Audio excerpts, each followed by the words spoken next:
Okay. May the 4th be with you. It's 10:47 p.m. May 4th, 2026. Thank you for showing up. If you're watching this DVR later, thank you for watching. Appreciate that. Make sure you like and share this with other people that you may think like the same stuff as you or whatever that you like from this. Or if they like it, if they don't, if it's not what you want, but you know somebody who does like it, then share it. But anyway, thank you. Appreciate that. Now that we got all that done and out of the way, we got a few things that we're going to be listening or watching with today. Osmongold TV, China Observer, and Fox News. We got a lot of them because some stuff's flying off with Iran, so we're going to be watching that. And then a little bit of the military show towards the end of the night, and Earthmaster. Once that's done, we're going to be shifting to the gaming channel, which is basically when I fire up Twitch and then I fire up it will turn off a YouTube and then restart it for my gaming. I'm gonna do Warcraft 3 tonight. Probably try to find some Footman Frenzy. If not, do 1v1s. If that doesn't work, then I'm gonna be doing some other things. Like the main one I was gonna try to do is I was considering doing League of Legends, but then I can't do it with my retro setup right now, so we can't do that. I also can't do Dota, so that's out of the picture. So this is as close as I can get to that. So yeah, it's just kind of cool that this works still. So maybe I can figure out how to get Dota working, a good map of Dota, and then how to play it, and then get going on that. If Footman Frenzy people don't like that as much, I know Dota was obviously a big hit. And I eventually want to make maps on Warcraft 3 too, so eventually we'll be getting into that. But anyway, for right now, we were doing the campaign. That was good. I might turn it down off of the hard difficulty, so I don't need to be using stupid things like cheats and stuff. I wasn't doing the invulnerability cheat. I was just doing all the resources and try to do that like that. And it was fun. I just wasted a lot of time in my real world time, but it was fun to make. It was a nostalgic trip. And yeah, I tried to beat Sargeras's tomb without like, looking up the cheat to I didn't need to do anything like that. As in for like the invulnerability. I did it all on hard. It was pretty sick. I got all the 10 pieces of the relic and everything. It was pretty sick, man. I don't know. I never did that before. I did use the cheat to see everything, although, like, it's I see dead people, one word. And then there's greed is good, and then whatever amount. You put a space after greed is good, and then whatever amount for the cheat for, uh, like you do, it would be gold and wood. So you do like I do a million, and then I wasted a million twice in one game. It was pretty sick. Before getting into the tomb, I was just going crazy building protectors and just fighting with Trents. I've never done that. I thought it would be kind of a cool fast forward thing and clip together. Uh, but yeah, thanks for watching it live. If you did, if you didn't, if you're watching it like, the DVR of the live stream, understand that there's going to be work done to it. Thanks, apparently, like if you guys watched the Fitman Frenzy stuff, I appreciate that. If you watch just for that, I get it. But anyway, I'm at 70 subscribers. We're on the road to 500. Thank you guys so much. That means the world to me, every single one of you guys. And thank you. I appreciate it all. Anyway, I didn't think we'd ever be this far, so it's kind of very humbling, and I really appreciate it all. So here we go. Without further ado, we're gonna get going here with our programming. Thank you. And this is Osmongold, Osmongold TV. I was born for this.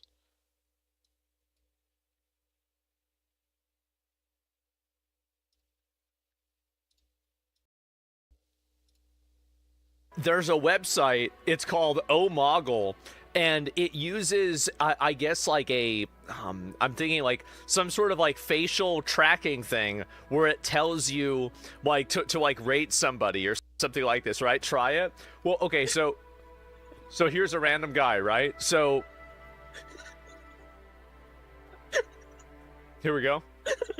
You just got mugged, bro. Oh my god, bro. Jesus, 5.6 to 6.6. The fuck, Asmongold? Shut up. Shut up. He's trying not to talk so bad. He's like, I'm gonna lose. How am I getting mocked by the Roach King? I could give you an answer, but I get in trouble. You see, like if he talks, it goes down.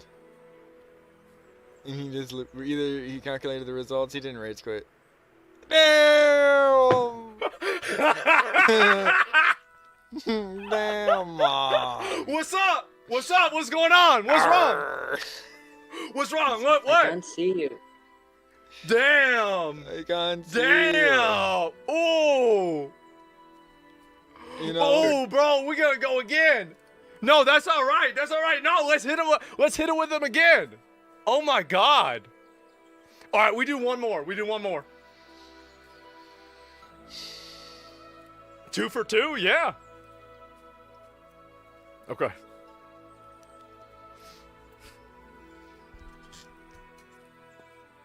Yeah, bro. Am I going to the leaderboards? Is this what's gonna happen? Oh my God. Okay, here we go.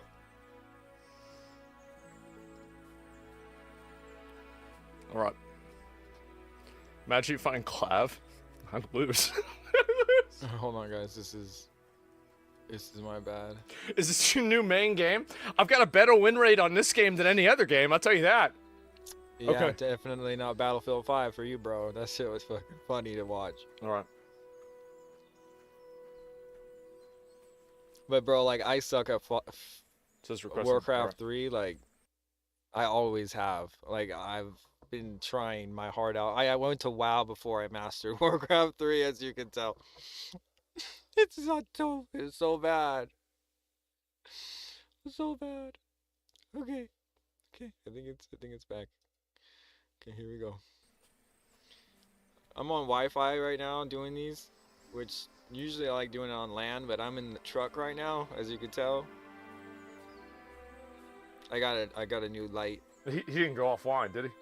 I'm like, I got Osmond's light right now. Like I just realized that shit's bright as hell and mine's bright as hell too. This is great. Oh my God, this is like Are right they in the way. afraid? This is the same thing. Oh my God. This is a, you know what? Are they like? that I an mean, because at AI? this point, right? Am Like I I've had AI? two guys roach out, and this one kid. Like, dude, what's going on? Am I that guy? He's that guy, bro.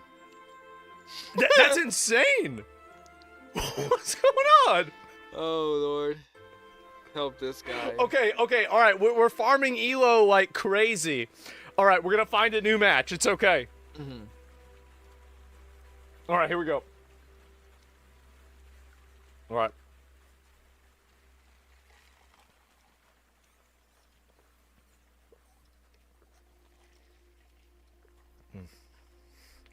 Ah. All right. No, it's okay. Gold won in no time. Like, how am I winning? Like, I should not be winning. I shouldn't be winning any of these. Okay, here we go. All right. I think this guy's gonna beat me, bro. I think he is. Oh, bro, you can't do that. You can't do that. What are you doing that for? Je suis pas mieux, mais vas-y, tranquille, tu connais. He doesn't even speak English. Purée, GG. GG. That win? GG, bro. That win?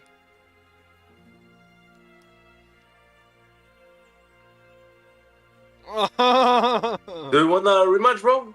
Rematch?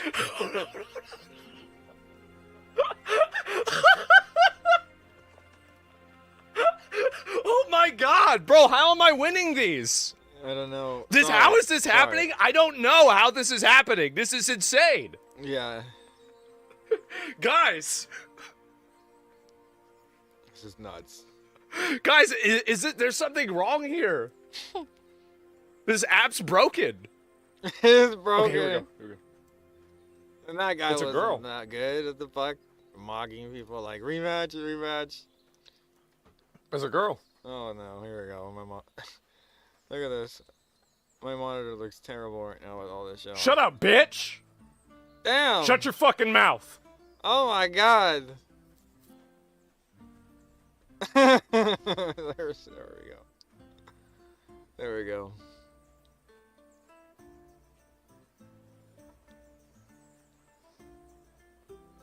By .2? That .2?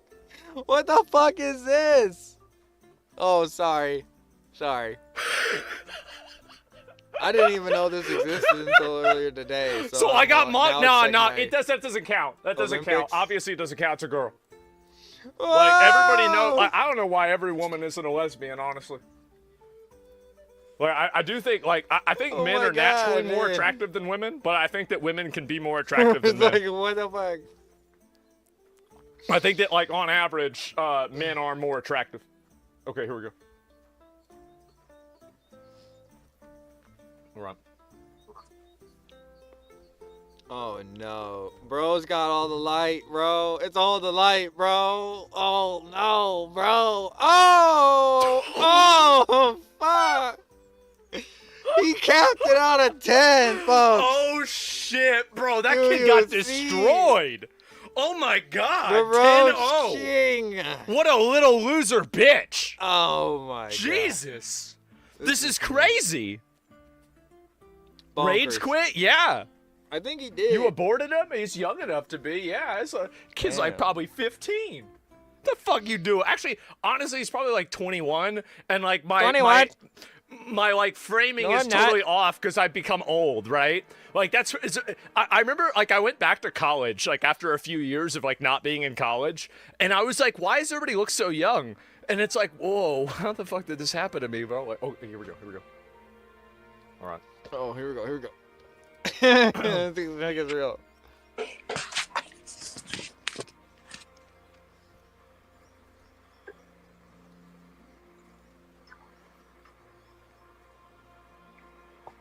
Oh shit!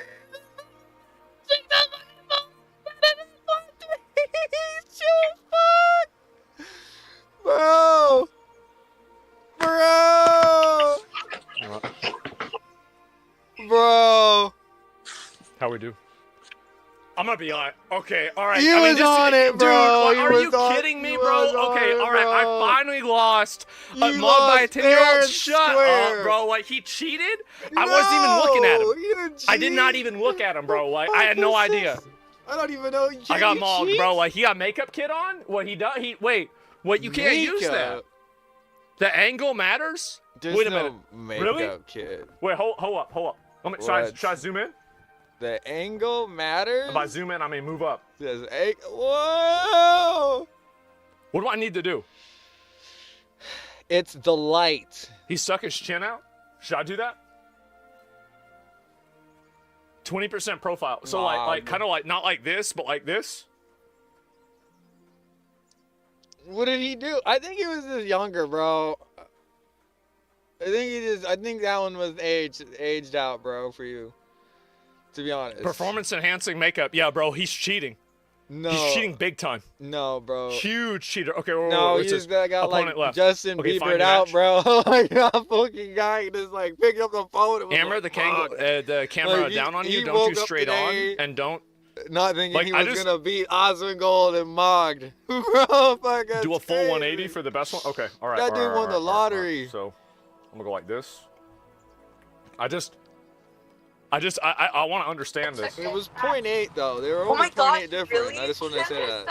Oh, This is a little retarded kid. I gotta Sorry. set my shit I'm in gonna the get hall mauled. to move. I was trying to do something, but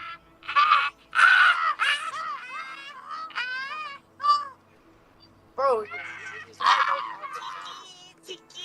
there we go.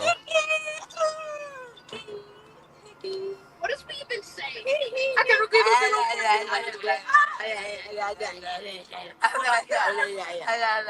that the guy judging you? Oh no, we can't lose. What? But when the hell is it over, bro? What the heck? Wait, is that an actual live play guy? What's up, dude? Why are you laughing? Yeah, what are you laughing at, bro? We love that, bro. Shut the hell up! Where did my oh, yeah. Oh my god. Kids, school kids. Is this gonna work?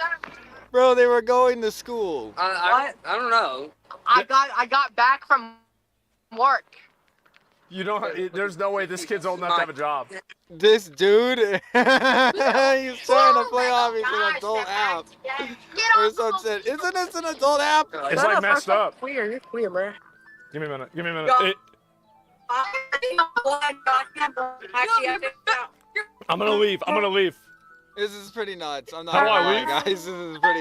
This is pretty out there, even for me. I'm not gonna lie. Like I don't know It's if I not would done working. this That's as a the reason kid. why it's not working. Skip? I don't know. I don't know where a skip button is. Your scan. Wow. Those kids didn't even know, bro. I don't. Alt F4? Well, no. I think maybe reload. Maybe I press reload. Okay, that's good. So like, all right, real quick, like so. So I want y'all to understand, like, I'm just not gonna show it. Okay, all right. The new angle sucks. Okay, so what should I do? What should I do? Cause like I want to make sure that I get this right.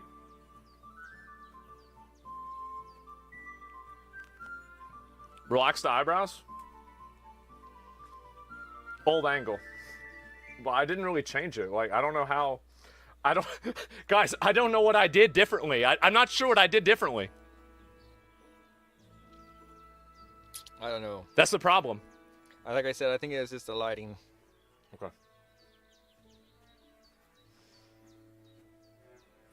Robotniarka ten się zaśmieje wtedy. I wiesz, już będzie cały czas rozmawiamy. Ty dużo w to grasz. Wczoraj w to grałem. Damn, you just. Jezus. Oh, you guys are tied. Oh no, they're mocked. Oh my god. Oh my Czemu god. ty Michał macha ręką w każdym meczu? Oh my god, he mocked him. Oh. He cheated. Oh, he's sleeping. No, he fucking lost. Oh, that's I won, right? For the sleepy mob. Oh my god! Buy microphone! Buy microphone! How the fuck? All right. I'm gonna do one more. I'm doing one more. Then I'm done. Bro, I'm done with this shit. Oh my god, I got mogged like crazy. Twice. How did that happen? At least twice. He cheated? He did. When he did Did he? this, yeah, when he did this, he made the AI rethink. Yeah. Like, I don't know how it works. Yeah, apparently you could if it's freezed or something, Alright, if it alright, doesn't here we go. work or goes to go up or down, you could have it restart Okay. analyzing One if more. you put your hand in front of your face. That's what I noticed. Oh shit. Light.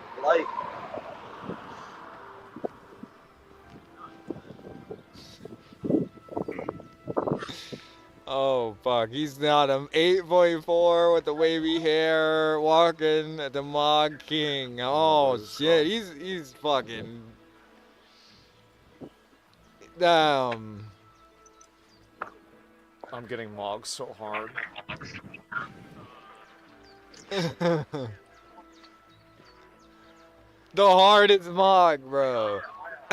That's just crazy. This fucking like not even 20, I'm too maybe locked. Got 60.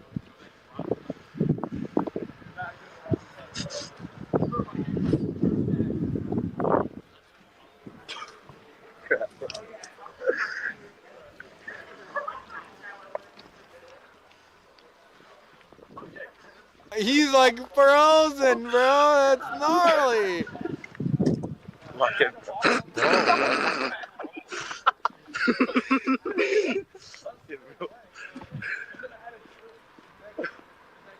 Oh, I think he's got his friend there making him laugh. Oh, that's so comedy, bro. How long is this gonna take? I don't know. It's taking forever.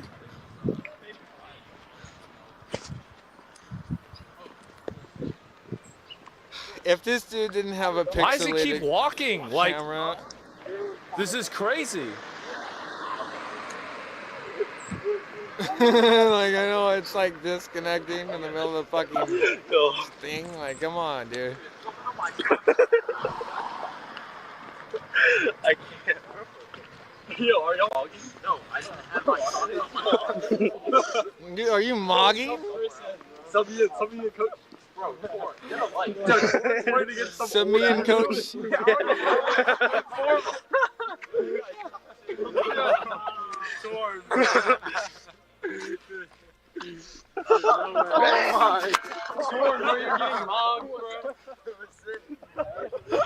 Damn, bro, am I old already? Am I old already? Okay. Why are you still It's- on there, bro? I have to win this match. Yeah, you can Okay. hear me. Let me mog him. Okay. Yeah, you got Mog you him. sub him. You sub him, Henry. All right, Henry. The highest I got was like an 8.4. Oh! bitch. I got it was like an 8.4. Wait, that's a streamer. I just realized. Dude, how long does this go for? I don't know. This is the longest match I've ever played. You gotta mog him, bro. Are you a streamer? Let me sub back in. Let me I see. think- That's a Bro, streamer. that's a streamer. Bro, Mogger has a 3.1. Hold up. Yo, dude. Hold on. He's like, give me my shit. He's like, give me. I'm trying to win. Yo, can I win this match, bro? I'm pretty sure it's a streamer. Still going on? Is that a streamer, bro? Yeah, it is. Just mog him already, bro. Are you a streamer? Dude, actually, sub Chris in, bro. Let me see. I want to see. Are you a streamer? He looks like that one guy. I think this might be pre-recorded. Yeah, he looks like Asmund. Wait, it says Asman. What? It says Asman. Yo, what the? No! Actually, dead ass. Is that Asmund? No way. No. This has to be pre-recorded. Dead ass? Oh shit! Damn. Is that actually him, bro? That's it. Dude, that guy come on. Comedy. Exactly. It really is. No He fucking didn't get way. mommy. He's like, fucking. I fuck think this shit went offline. Okay, it didn't work. All right. Oh, that All right, we'll was do. the I want most one more. I want craziest one match more. One more ever. good match, and then we're done. One more good match. We gotta move on. All right. That was nuts, dude. Okay. And they were Let me like, go. "Is that an Take off your Osmond dog?" headset. Like this. I don't think that really matters, does it? I mean, it's mainly your face. Okay. I'll do it. No, I'll do it. All right, we got one more good one. Chin up. Okay, yeah, chin up. Because the camera is pointing down at me, so I don't want to make sure that I don't have a wrong angle on me. Okay, here we go. I won't be able to hear them. I'm about to go hard as fuck, bro. Like, oh my god, You bro. won't hear them. He's like, Okay. that's a big problem. Okay. I won't be able to hear Did I them. win? Did I I win? don't think so. I don't think so. Ah, man. I Fuck! think so. Fuck! Not today. God damn it! Fucking Okay, bro, I got mogged like crazy. Oh my god. 8.6. What an app! I love this. This is so funny to me. It is. It's so fucking funny to me, man. Chopped, I know. And wow. So I'm negative, dude. I'm negative 64 elo. That's bad. Holy shit, guys. And you got to come up more. Yeah. And it tells you your current score in the top left. Yeah, I'm negative 64. So not good at all. I think also, like, I mean, I don't know. There might be something I'm doing wrong, but like, I don't know how it rates them or anything like that. But an XQC, really? I don't know. But yes, anyway, it was fun. Yeah, exactly. Yeah. It was. pretty cool. It's really. I'm gonna be real. It was so fucking funny for me to see a bunch of those retards on the bus. Yeah, Like that was that used to fucking be me, man. hilarious. Except Yeah. for we didn't have phones. Yeah. Like a bunch of retards Yeah, on the there was no bus, phones. sitting around, Maybe you fucking had a around, CD bro. player. Dude, That was man, the if I guy. could go back, man, if I could go back, Bring you your- did pretty bring good, your I CD, guess. man. I just didn't expect that.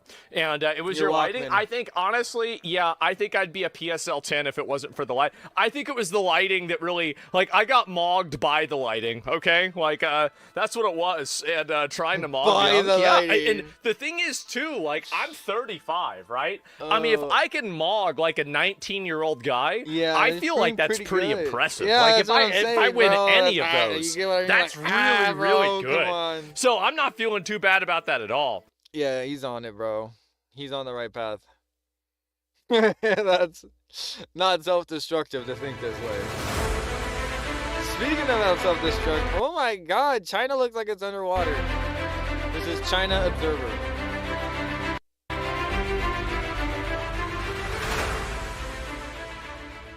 On April 27th, heavy rainfall affected multiple areas in Guangdong. From 9 a.m. to 5 p.m., 24 towns or districts recorded over 100 millimeters of heavy rain.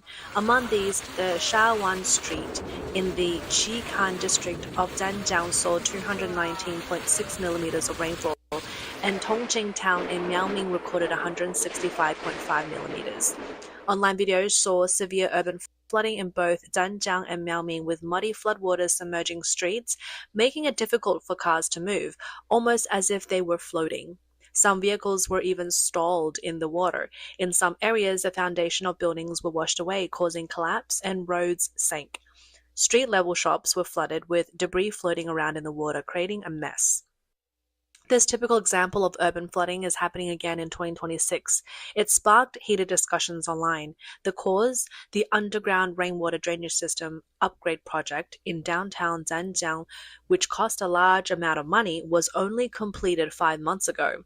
At the time, state media reported that this initiative would effectively address the water logging problems caused by heavy rainfall in the area, providing strong support for optimizing traffic circulation and improving the quality of life for residents. However, in the light of the current situation, many citizens are questioning why the project, despite its significant investment, failed to deliver effective results. On the same day, Miaoming also experienced severe flooding, with some citizens humorously remarking, "Welcome to Miaoming's ocean view." Restaurants were flooded and customers had to wade through water to dine. Floodwaters surged into shops, even knocking down glass doors.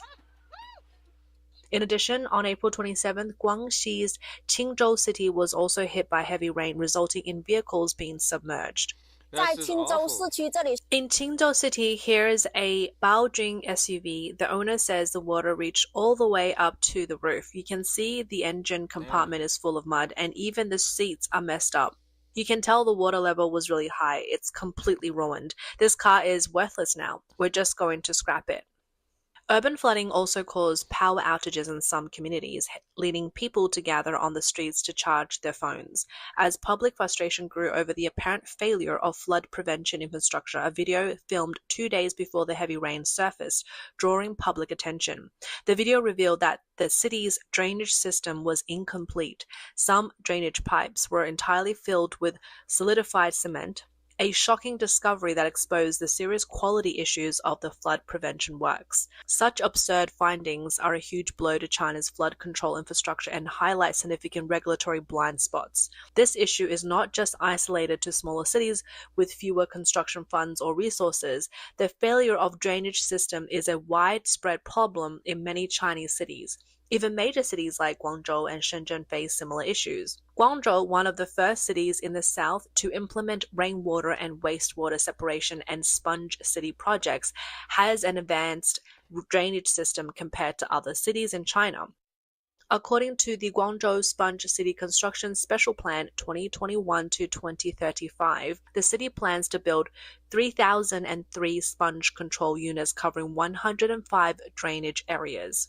However, despite investments exceeding 55 billion yuan by 2025, serious urban flooding still occurs nearly every year. From April to August 2025, Guangzhou experienced 3 significant urban flooding events, with the first occurring on April 24th, where intense convection weather caused rainfall to break historical records in some regions. Streets like Tianhe, Huangpu, and Zhenchen saw significant waterlogging, with some low-lying roads having water levels close to 1 meter deep. Many metro lines temporarily suspended services, and the city's traffic was almost paralyzed. The second incident occurred on May 9th, when heavy rainfall caused rapid water accumulation in older urban areas. The water level rose quickly, flooding the roads to pedestrian calf height, making it difficult for vehicles to pass through the water. The third incident took place from August 2nd to 5th, when Guangzhou experienced its most intense rainfall of the year.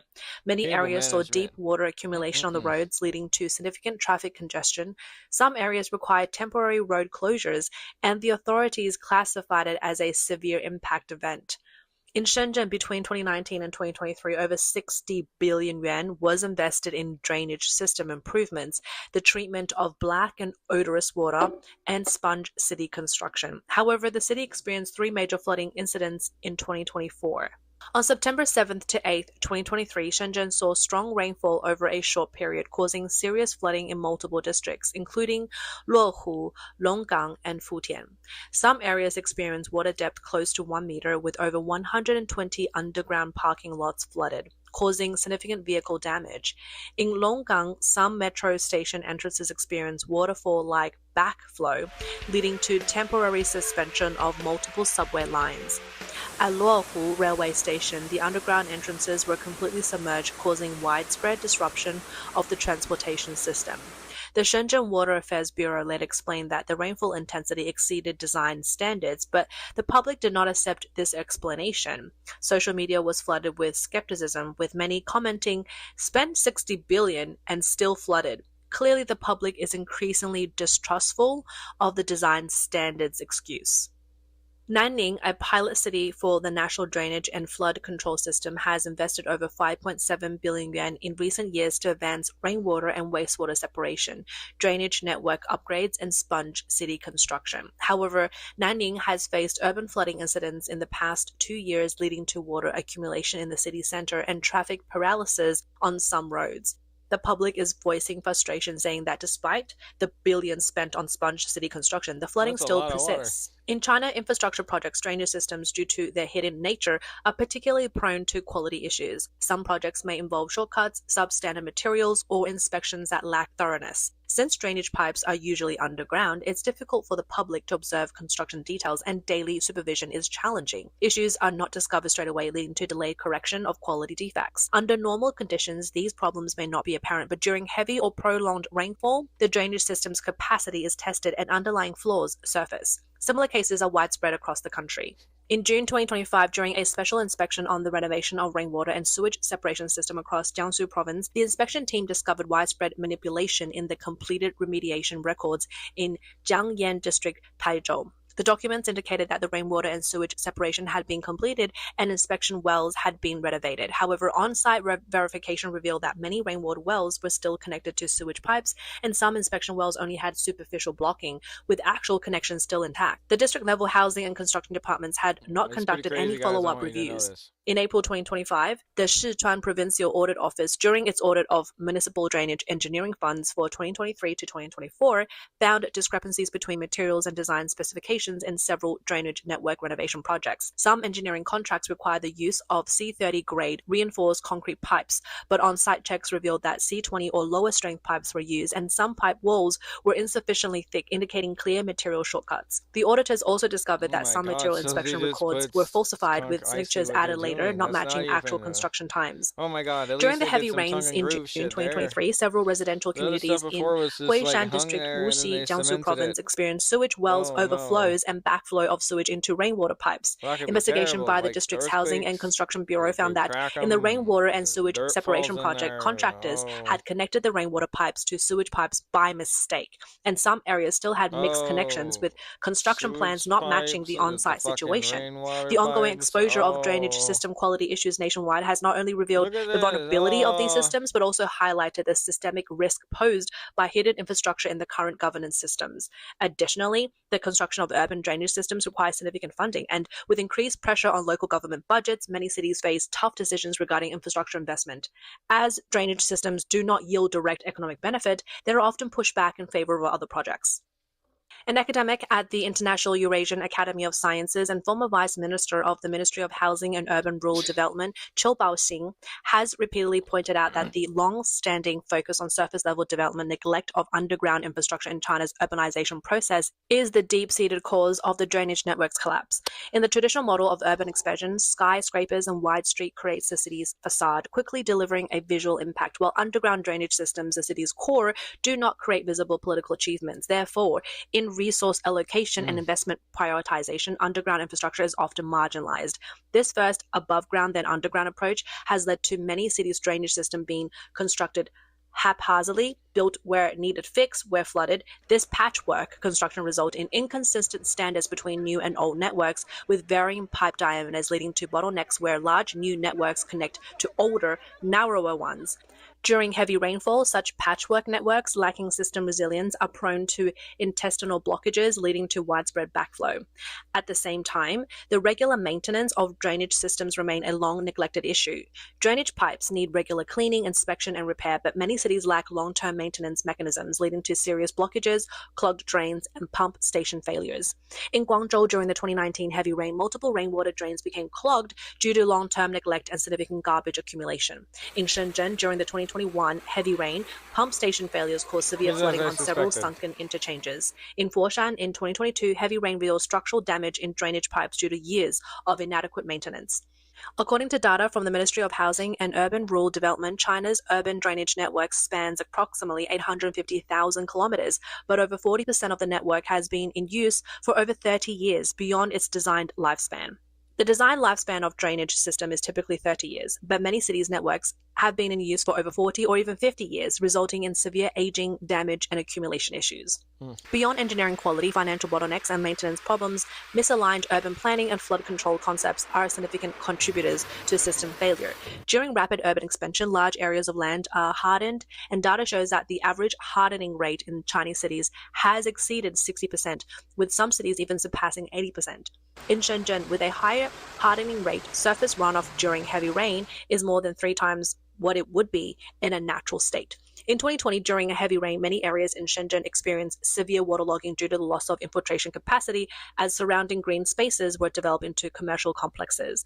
Guangzhou's 2017 flooding also closely related to reduced drainage capacity caused by filled river channels. The large-scale hardening and destruction of natural water system lead to a sharp increase in runoff during heavy rainfall, far exceeding the drainage system's capacity and resulting in frequent urban flooding. In the face of this dilemma, many cities are pinning their hopes on spending vast amounts on sponge cities, but the actual outcome has been far less effective. Yu Kongjian, a professor at Peking University and pioneer of the sponge city concept, pointed out that many cities have degraded the systemic sponge city concept into fragmented sponge engineering. True sponge cities require large-scale governance based on natural geographical patterns and rely on unsealed depressions, natural lakes, rivers, and other blue-green spaces to provide space for floodwater. However, in reality, many cities still fill lakes and encroach on riverbanks during rapid expansion. To meet flood control targets, administrators have resorted to partial bonsai engineering, such as layering down a few hundred meters of permeable bricks or creating small rainwater gardens in neighborhoods. Without comprehensive natural sponge spaces to support it, these small sponges made of artificial materials quickly saturate and fail during extreme rainfall. This superficial approach not only wastes huge amounts of money, but also conceals the fact that the city's natural storage capacity is being destroyed. Besides urban planning, extreme weather is also a major factor causing drainage systems to fail. In recent years, many regions in the south have experienced an increase in the intensity and frequency of heavy rain, with extreme weather events occurring more often. According to data from the China Meteorological Administration, extreme rainfall events in southern regions have increased by more than 30% over the past 20 years. Many cities' drainage systems are designed for once-in-50-year or once-in-20-year events, but recent years have seen multiple once-in-100-year storms or even more intense short-duration heavy rainfalls. Even if the drainage systems are intact, they can still be overwhelmed by these extreme downpours. These overlapping factors have led to the investment paradox in drainage construction in southern cities. Investment scale continue to grow, but the urban flooding problems remains unresolved and has even worsened. The fragmentation of the government's governance system is also a key reason for the failure of drainage systems. Drainage projects involve multiple departments, including planning, housing and urban rural development, water affairs, finance, and urban management, making coordination costly and the boundaries of responsibility unclear. The rainwater and sewage separation project requires connections for every household and involves extensive excavation, affecting multiple interests such as traffic, businesses, and residents, making progress difficult. The fragmentation of the governance systems often leads to slow implementation of drainage projects, and some cities face issues where new projects cannot connect with old networks. Many cities' drainage systems appear to have undergone renovation, but in reality, only partial improvements have been made, leaving the overall system still with significant weaknesses. The lack of oversight on hidden infrastructure is another critical reason for the failure of drainage systems. Often projects are subcontracted at multiple levels, and contractors, in order to cut costs, use low-quality materials and cut corners, while the supervisory units have conflicts of interest with the contractors, leading to ineffective oversight. The falsification of inspection records also makes it difficult to detect quality issues in time. Moreover, the construction and maintenance of drainage systems often lack transparency, making it difficult for the public to understand the details of the projects and monitor their quality. Although many cities' drainage projects appear to be well constructed on the surface, there are actually numerous quality issues that only become apparent during heavy rains. The lack of transparency in public works has led to a growing public distrust of drainage systems, and when flooding occurs, people often attribute it to corruption and substandard work.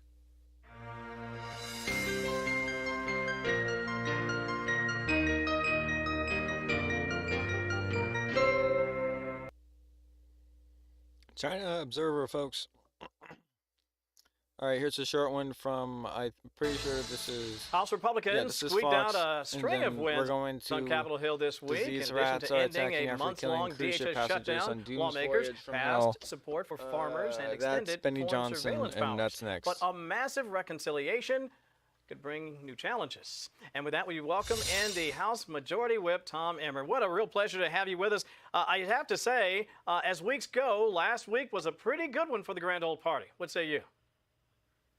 It was a good week, Kevin. Everybody predicts our failure, it seems like, every week. Last week was quite the challenge, obviously, because the schedule had to be rearranged in the first place because of King Charles' visit. So everybody was pleased about that, and then they had to come into town and deal with three major issues, one of which is a creation of the Senate and radical left-wing Democrats that Chuck Schumer chooses to follow rather than lead. Well, I guess he's leading them as well. And then the other two are must-do bills. The farm bill was probably one of the biggest wins of the year because our farm families across this country, and in my state of Minnesota, are really hurting, and they needed that. You know what? And obviously, I have family in Lakeville. I love the state. I think it's an amazing place to live and a great place to be from. But I have to say, given everything that we've learned about the fraud that has been taking place in the land of 10,000 lakes, I for one am completely shocked. And I'm just curious, when I read things about Tim Walz saying, hey, because of our work, this is why we are doing so much better. Let me just share this and get your reaction, because he seems to sort of just be, waving pom-poms. He says this: today's raid by state and federal law enforcement happened because our state agencies caught irregular behavior and reported it. Well. And then, of course, there's a pretty sharp retort by you. I just want to share this as well. I thought it was funny. The only thing Governor Walz should be claiming credit for is allowing $9 billion of taxpayer funds to be stolen under his watch. When you saw him write that, and when you saw him sort of chirping about how, we are the ones bringing, sanity back to Minnesota and saving the taxpayers' money, what went across your mind? Well, Tim is a fraud. Look, he's allowed this fraud to take place, and for him to even suggest that he and his administration are part of notifying. They had nothing to do with this. This was the Department of Justice. This was Homeland Security. This was the FBI issuing search warrants. Look, they raided over 20 facilities that are operated by Somali fraudsters, leering centers or daycares, if you will, and autism centers. This has been a long-standing investigation that now is resulting in actual action. And you know what, Kevin, when I saw that, when he put that out trying to take credit for something he has absolutely nothing to do, the first thing that came to my mind was, what does Tim Walz know? because he clearly wants to suddenly be in front of the crowd screaming to clean up the fraud. Look, at best, this guy is a complete and total incompetent. At worst, he's corrupt and complicit and should be held responsible to the full extent of the law. I think there are a lot of people who feel that it's the latter. It seems to me inexplicable to not have had a sense of what was going on in your state. You are charged with understanding what's happening. And it's a big state. It's a tough job. And he would argue, listen, that's why I stepped away. I want them to fix it. I did the best I could. But I think there's plenty of evidence that suggests that's not true. Well, it's corruption to the hilt. It's a culture of corruption underneath Tim Walz. Again, I think he's definitely got some explaining to do at the very least. Was he involved? How much did he know? We know that the Attorney General, Keith Ellison, is up to his eyeballs in working with the Somali fraudsters on the Feeding Our Future scandal.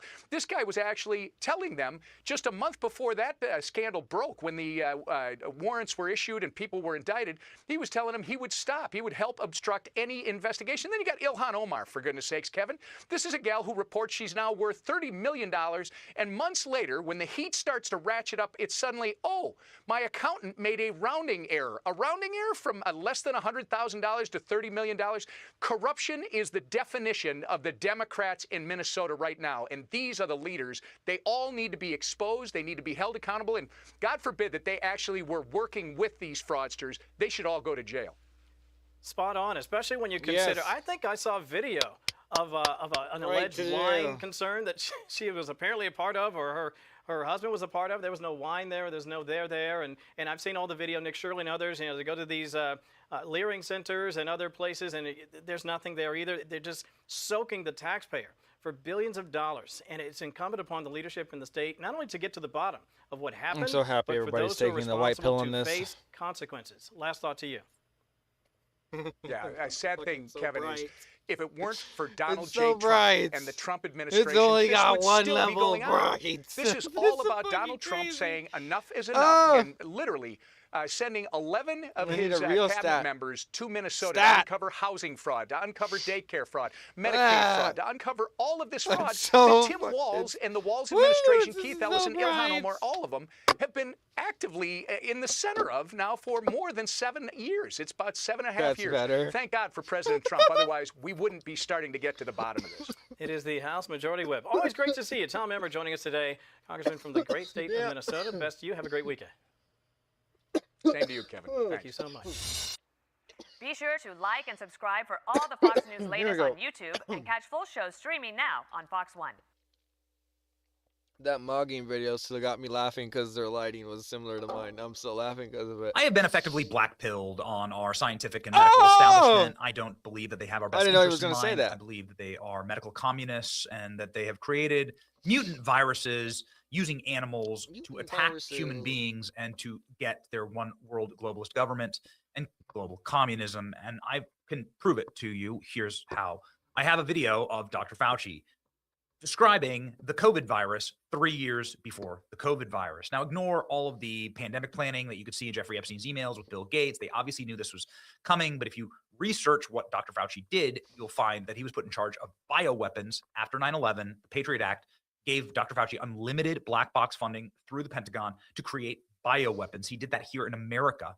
Barack Obama shut him down because all of his laboratories were leaking those bioweapons into the general public population. But you didn't get a big enough outbreak until Dr. Fauci moved offshore to China and he created the COVID virus. And then he predicted the COVID virus right here. That there will be a challenge to the coming administration in the arena of infectious diseases, both chronic infectious diseases in the sense of Smiling. ongoing disease. He's talking about the That's Trump administration. This is the satirical. first Trump administration. Also, there will be a surprise So outbreak. awful. Oh, a surprise outbreak. Weird. Dr. Fauci's been serving since Gerald Ford. That's surprise. Dr. Fauci ever predict that Nixon would have a surprise outbreak, or Gerald Ford, or Ronald Reagan, or Jimmy Carter, or Bill Clinton, or George W. Bush, or Barack Obama, or Joseph R. Biden? No, he only predicted one administration would have a surprise outbreak because he knew what the hell he was about to do. And so I got to tell you, when I see news stories about massive surprise outbreaks, I go straight to Dr. Fauci. And maybe that's just me being a Luddite. I don't know. I'm not sure. I'll at least admit my biases to you, and I'll let you decide. Anthony Fauci advisor has been indicted on lying about his source, origins of COVID-19. Former NAID official indicted on concealing federal records during COVID-19 pandemic. Why would you conceal the records unless you were creating a pandemic and using some type of module in order to get that virus out into the public? You needed more money. Like a cruise ship. Ladies and gentlemen, this is a cruise ship. He knew he was going to need more money, Hyundai, and he said it publicly that there was going to be an outbreak, so there was first more money registered for it. Polar Class 6 That's all. vessel. It just takes a couple seconds to figure out what happened. It is a vessel that is European in origin. It is meant to travel the world in general luxury and to take passengers. Anything you got to say, Moltar? Staircase.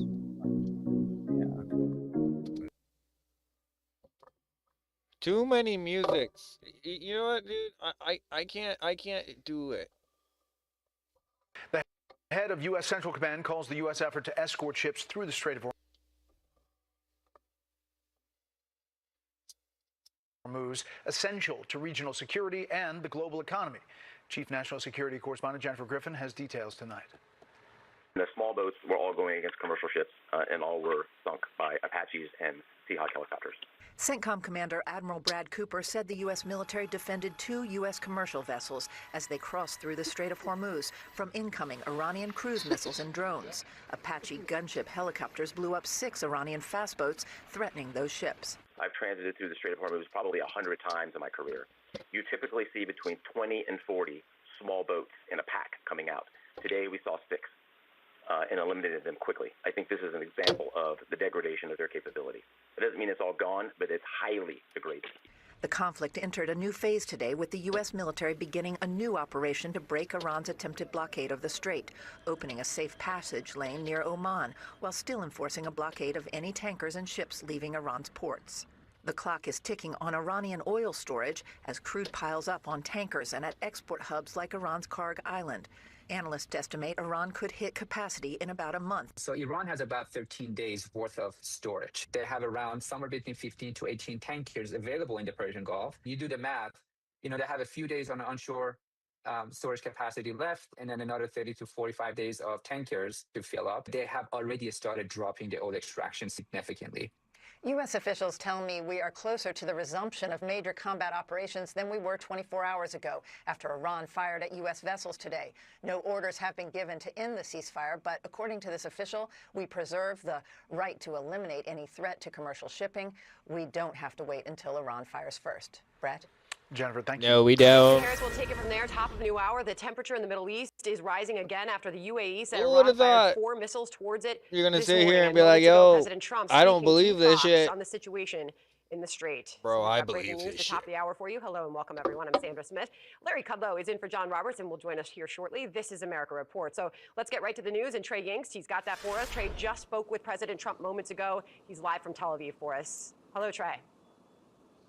Sandra, good afternoon. I spoke with President Trump for 20 minutes about the situation with Iran. He talked about Project Freedom and the U.S. efforts to guide vessels through the Strait of Hormuz, issuing a new warning to the Iranian regime, saying if the Iranians try to target U.S. ships in this area, they will be, quote, blown off the face of the earth. Remember, this was a project sorry, that was implemented by the completely Americans overnight jump scare. to assist the hundreds of vessels that are currently trapped in the Persian If Gulf. they were We're talking watching about my more than shit, I want them to 20,000 shit sailors. themselves. And the president told Fox he's doing this for humanity. Some of these sailors were running out of food and supplies on these vessels due to the Iranian threats that are ongoing in this area. And again, the president saying that if U.S. ships in the region are targeted, the Iranians will be blown off the face of the earth. Now, I also asked President Trump about the possibility of negotiations with Iran succeeding. He said the Iranians are being far more malleable than they were being in the past, showing flexibility given the U.S. pressure that continues as part of the American blockade of Iranian ports. President Trump called that blockade the greatest military maneuver in history. As it relates to the combat preparations that continue across the region, President Trump understands there are 2 paths here. The Iranians either make a good faith deal or ultimately combat operations could resume. And President Trump told Fox News that right now they have bases all over the world. There are American preparations underway. He said they're all stocked with equipment and we can use use all of that stuff, and if he needs it, he will use it. But the headline here, Sandra, the president issuing a new warning to the Iranian regime if they do fire on U.S. vessels in the Persian Gulf or near the Strait of Hormuz.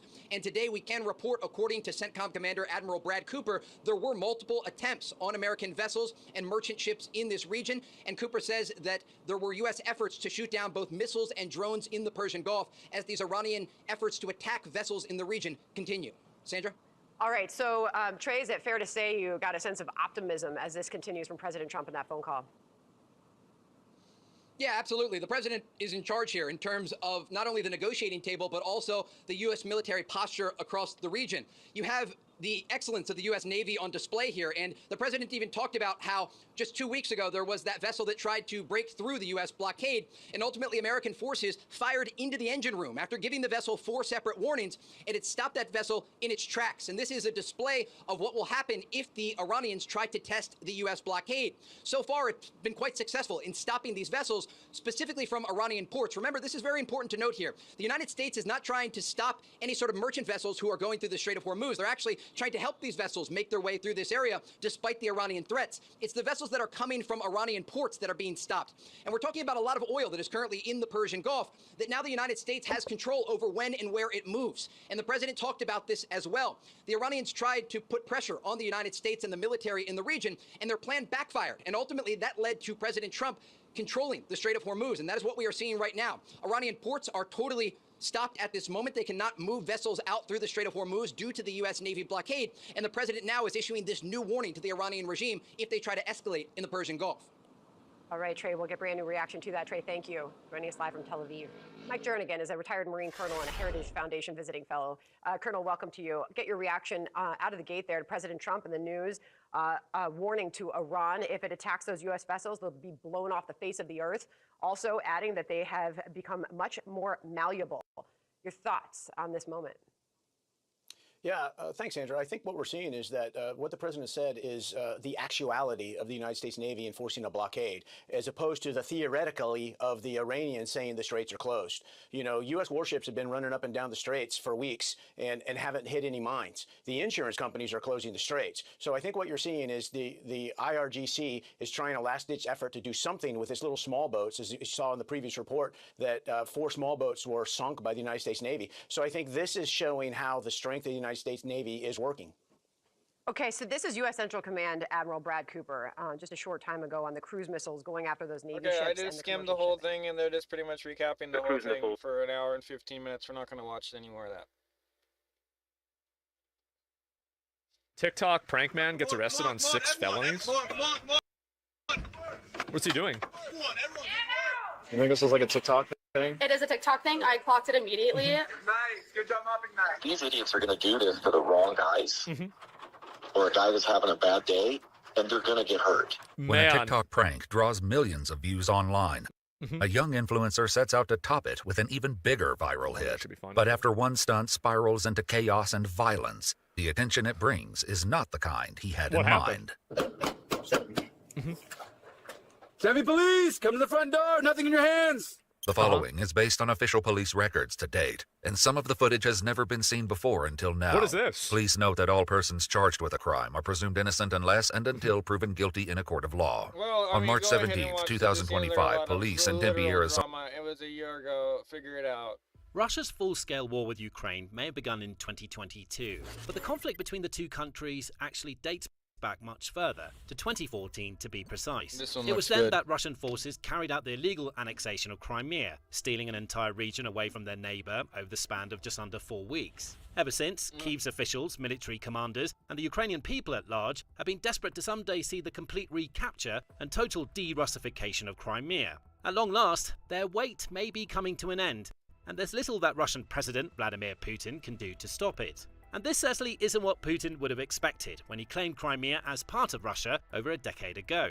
Unlike his so-called special military operation of 2022, which has turned into a long, drawn-out and remarkably expensive affair, the annexation of Crimea actually went rather smoothly for Putin. he took advantage of a brief period of political chaos in Kyiv to seize the region, deploying elite personnel in unmarked uniforms to cause confusion and delay any sort of Ukrainian military response. Making the most of Russia's pre-existing military facilities in places like Sevastopol, Putin's forces swiftly seized control of Crimea's parliament, key infrastructure and communication hubs. It was an operation that was both carefully planned and quite flawlessly executed, and it resulted in Russia taking control of a highly strategic location, a location that's been described by Putin himself as an unsinkable aircraft carrier. It's only through Crimea, after all, and its port city of Sevastopol, that Russia can control the Black Sea and project power both into the Mediterranean and even as far as the Middle East.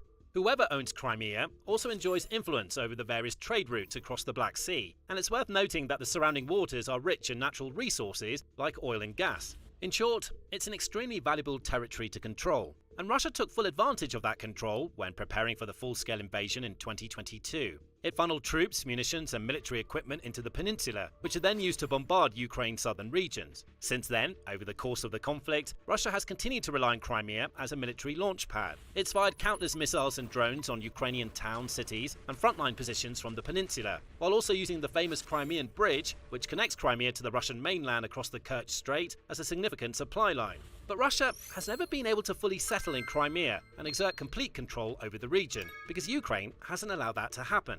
From day one of the full-scale invasion, Ukraine's commanders made it clear that one of their long-term objectives was the liberation of the peninsula, and it didn't take long at all for the Ukrainian armed forces to back up that statement with real action. Indeed, mere months into the war, the first attacks began, with Ukrainian drone crews targeting the Russian Black Sea Fleet in Sevastopol and explosions rocking the Crimean Bridge. The message was clear.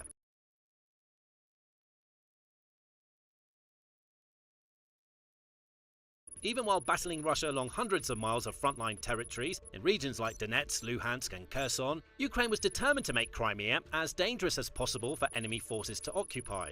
And as the months and years went by, the attacks continued. Warships were sunk at the Sevastopol naval base, Storm Shadow cruise missiles wiped Russian fortifications off the map, planes were set ablaze by kamikaze drones, and air defense systems were obliterated one by one. The Crimean Bridge also continued to suffer, being struck for the second time in July of 2023 and then again in June 2025. Some of Ukraine's attacks on Crimea were relatively small. Others were positively devastating, like the iconic Operation Crab Trap, which saw a salvo of Storm Shadow missiles launched directly at the Russian Black Sea Fleet headquarters building in Sevastopol in September 2023, reportedly killing more than 30 officers and wounding over 100 additional servicemen. These attacks ensured that Russian forces were always on edge in and around Crimea, always wary that more drones or missiles might be on their way at any moment. But Ukraine was rarely truly able to go all the way in Crimea, get troops on the ground there, or actually reclaim some of its lost land. It always had other priorities, other contested territories to attend to, other towns and cities to defend, other Russian assaults to worry about. It couldn't make the mistake of devoting too much time, resources or manpower to Crimea, as that could open up weaknesses in key areas along the front lines, giving Russia the chance to push through and claim valuable ground. So, Ukraine patiently bided its time. It continued to plan and execute successful attacks on Crimea. It wiped out important assets like air defense systems, radars, aircraft, and ammunition stockpiles. But sometimes, several weeks or months would pass in between each attack, as Ukrainian forces had to prioritize other areas. As a result, these incidents may have seemed like isolated or even random strikes. But they weren't. They were all part of a larger strategy and all contributed to the ultimate end goal, the de-Russification of the Crimean Peninsula. Each attack weakened the Russians' position. Each strike lessened their influence over the region and made it more difficult for them to defend, so that when the time came for Ukraine to finally hammer home its advantage, the enemy would have no way to stop it. And it seems as though that time is drawing near, as 2026 has seen a major shift in momentum. Now, Ukraine is arguably in its strongest ever position. Its domestic defense industry is going from strength to strength, with literally hundreds of new defense contractors across the country working feverishly on exciting new innovations, from drones and missiles to air defense technologies and much more. On the ground, Kyiv's forces have also enjoyed major successes, not just managing to hold off Russia's relentless assaults and prevent them from gaining ground, but even managing to recapture relatively large amounts of lost land too. Indeed, February 2026 was a massive month for the Ukrainian army, as it was the first time since 2023 that the country's forces actually managed to retake more land than they lost. On top of this, Ukraine is soon expected to enjoy a game-changing €90 billion, $105 billion loan from the European Union. This loan had been blocked by Hungarian Prime Minister Viktor Orban, but with Orban's rule finally coming to a close after a crushing defeat in the April 12 parliamentary elections, Ukraine is set to receive the huge influx of funds it needs to bolster its forces, power up its defense industry even further, and procure the munitions and supplies it requires to keep piling pressure on its enemies. Russia, meanwhile, has never looked weaker. With the political defeat of Orban, for example, Putin has lost one of the only allies he had within both the NATO alliance and the European Union. That massively weakens his political influence. Russian forces are also moving at their slowest rate in years. In some frontline areas, they're at a complete standstill, or even being pushed back by Ukrainian defenders. In others, they're still advancing, but moving so slowly that it barely makes a difference at all. The Kremlin's army also continues to hemorrhage both soldiers and equipment at an alarming rate. Tens of thousands of troops are either being killed or severely wounded every month. Thousands are also deserting or waving the white flag, and even those who willingly go along with their commanding officer's orders are lucky to last even a couple of weeks in frontline kill zones before having to be replaced with new recruits. And speaking of new recruits, it's now well documented that Russia is having an increasingly tough time finding enough of them. Its recruitment statistics are way down, while its casualty rate is climbing. And throughout the first quarter of 2026, it was consistently unable to bring in enough new soldiers to replace those that had been killed or wounded. Its army is getting smaller and weaker, and so are its prospects in this war. All the talk about an inevitable Russian victory is slowly but surely fading away as experts and analysts across the globe, including some of Russia's own hardline military bloggers, realise that the tide has turned. It's Ukraine, not Russia, that's in the ascendancy. And Lieutenant General Ben Hodges, who served in the United States Army for nearly 40 years and rose to the rank of Commanding General, United States Army Europe, believes that this is the time for Kyiv's forces to kick things up a gear in Crimea. But before we explore what he said and what it all means, if this is the kind of insight you want more of, make sure you're subscribed to The Military Show. We break it down like this every week. Now, Lieutenant General Hodges recently appeared on the Times Radio podcast Frontline, the War in Ukraine and Global Security, which features analysts and experts discussing the Russia-Ukraine war and sharing their insights and predictions on what might happen next. During his appearance on the show, Hodges shared his view that, despite all the fighting and focus elsewhere, Crimea is arguably the key to this entire war. I still believe, as I did since the beginning, that Crimea is the decisive terrain of the war. He explains that the peninsula has both symbolic and strategic value for both sides. Putin, for example, has consistently argued that the region should rightfully belong to Russia and has gone as far as calling it a sacred place and an inseparable part of Russia. The Russian leader is also well aware of the peninsula's strategic value, with Hodges noting, "The ability to project power across the Black Sea really comes from Crimea."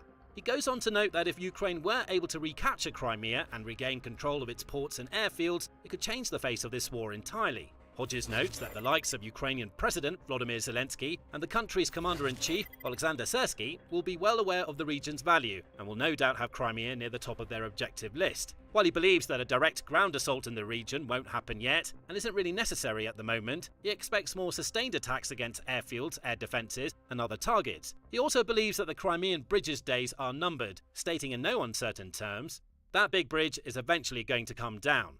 That would be a monumental moment for Ukraine. Even though Russia has effectively established a land bridge to Crimea by occupying enough of Ukraine's southern territories, it still relies heavily on the Crimean Bridge itself, and the Kerch Strait in general, to safely transport vital supplies like fuel, weapons and ammunition to forces stationed on the peninsula and southern regions. If that bridge were to fall, it would change the game entirely. All of a sudden, all the Russian troops remaining in Crimea would be cut off from their countrymen. They would no longer have the comfort of that safe escape route back to the mainland, nor would they be able to enjoy a steady and uninterrupted flow of supplies from Krasnodar Krai. It would also be an enormous embarrassment for the Kremlin to see this structure, which cost Russia almost $4 billion to build, wiped off the map. And Ukraine has already proven it can successfully target the bridge. It's done so on 3 separate occasions, using a mixture of drones and underwater explosives to damage the structure and force it to shut down temporarily while repairs take place. Ukraine is even stronger today than it was in years gone by, with more powerful drones and missiles that could potentially send entire sections of the bridge crumbling into the waters below. It's not beyond the realms of possibility that a 4th Crimean bridge attack could already be in the preparatory stage. In the meantime, Ukraine is already upping the ante with its latest attacks on the peninsula, wiping out yet more of its important assets in that region. On the night of April 5, for example, Ukraine's defense intelligence confirmed that special units from the Department of Active Operations used drones to disable the Russian railway ferry Slavyanin.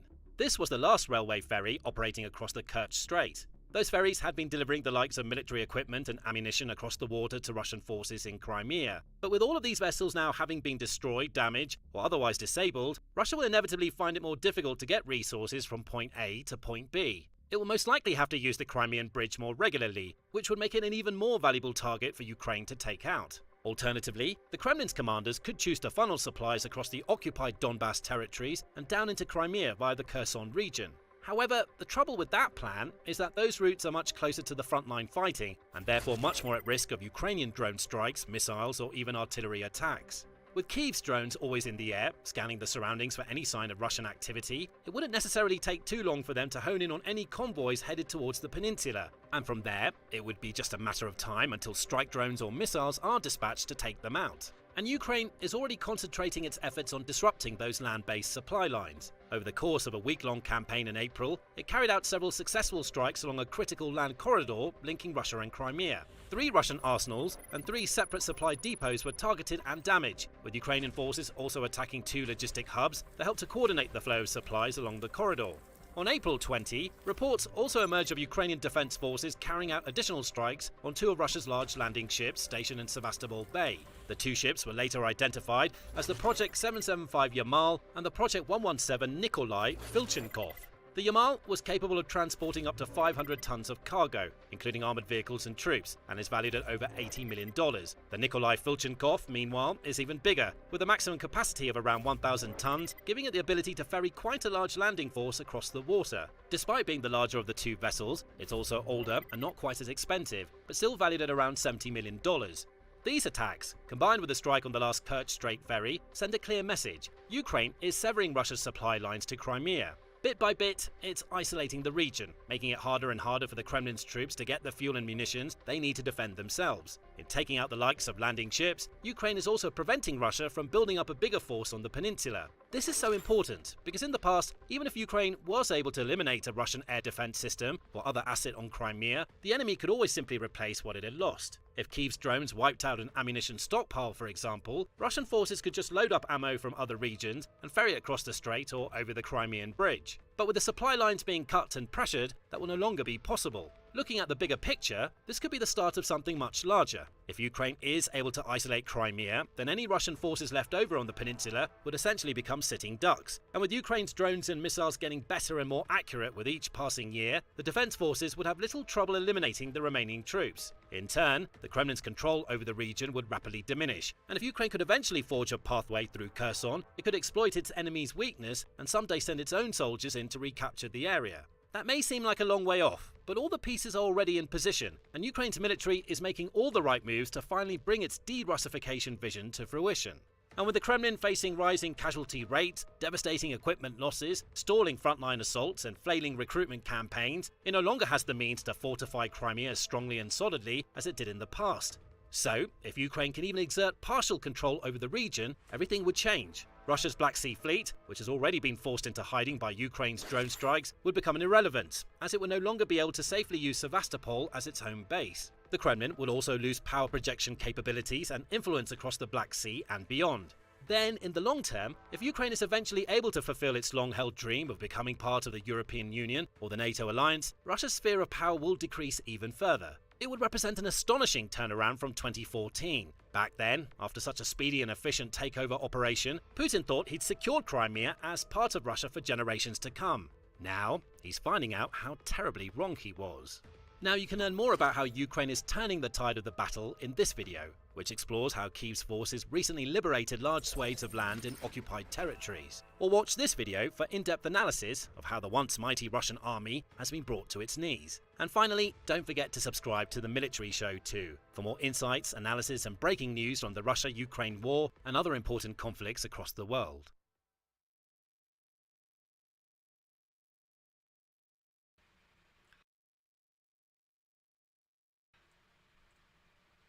To my USGS map here.